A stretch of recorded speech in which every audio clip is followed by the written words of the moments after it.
Assalamualaikum warahmatullahi wabarakatuh. Apa kabar siswa-siswi sekalian? Insya Allah semoga selalu dalam keadaan sehat walafiat.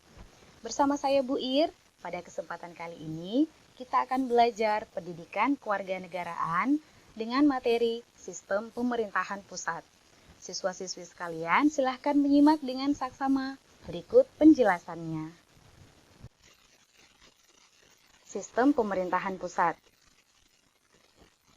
Tujuan pembelajaran kita kali ini yaitu menjelaskan perbedaan antara lembaga legislatif, eksekutif, dan yudikatif.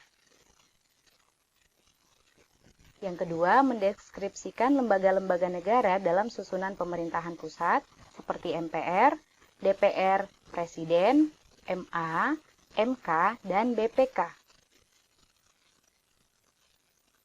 Yang ketiga, menjelaskan tugas dan fungsi lembaga-lembaga negara di tingkat pusat.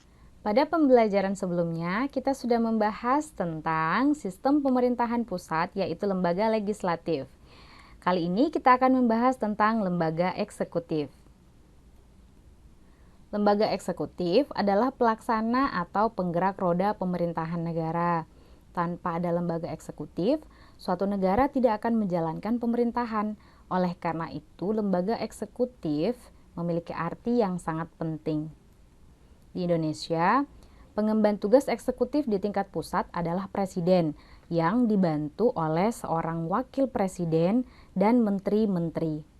Presiden dan wakil presiden dipilih oleh rakyat secara langsung melalui pemilihan umum, sementara menteri-menteri dipilih dan diangkat oleh presiden dan wakil presiden. Berikut foto presiden, wakil presiden beserta menteri kabinet kerja jilid 2.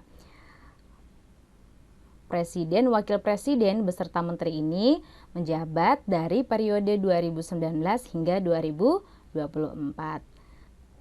Presiden, wakil presiden beserta menteri bertugas di Istana Negara di Jakarta Pusat seperti yang kalian lihat pada gambar berikut.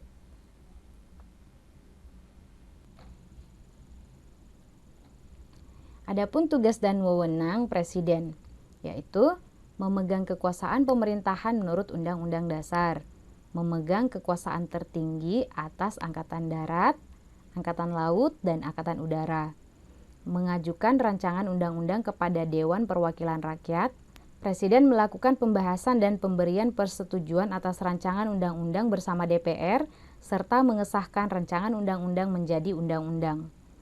Selanjutnya, menetapkan peraturan pemerintah pengganti undang-undang jika negara dalam keadaan yang genting.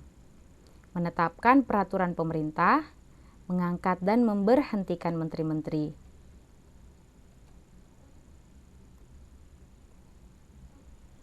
Selanjutnya, tugas dan wewenang presiden diantaranya juga menyatakan perang, membuat perdamaian dan perjanjian dengan negara lain dengan persetujuan DPR.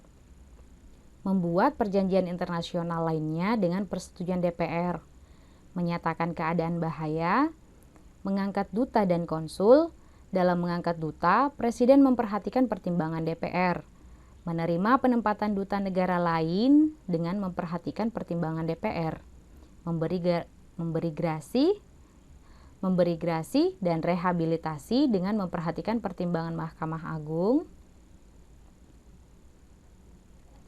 memberi remisi, amnesti, abolisi dengan memperhatikan pertimbangan DPR, memberi gelar, tanda jasa, dan tanda kehormatan lainnya yang diatur dengan undang-undang, meresmikan anggota Badan Pemeriksa Keuangan yang dipilih oleh DPR dengan memperhatikan pertimbangan DPR, menetapkan hakim agung dari calon yang diusulkan oleh Komisi Yudisial dan disetujui DPR, menetapkan hakim konstitusi dari calon yang diusulkan Presiden, DPR, dan MA, mengangkat dan memberhentikan anggota Komisi Yudisial dengan persetujuan DPR. Selanjutnya, Wakil Presiden bertugas untuk membantu dan mendukung Presiden dalam menjalankan setiap tugas dan wewenangnya. sedangkan menteri-menteri membantu dan berkoordinasi dengan presiden dan wakil presiden dalam melaksanakan tugas pemerintahan sesuai dengan bidangnya masing-masing.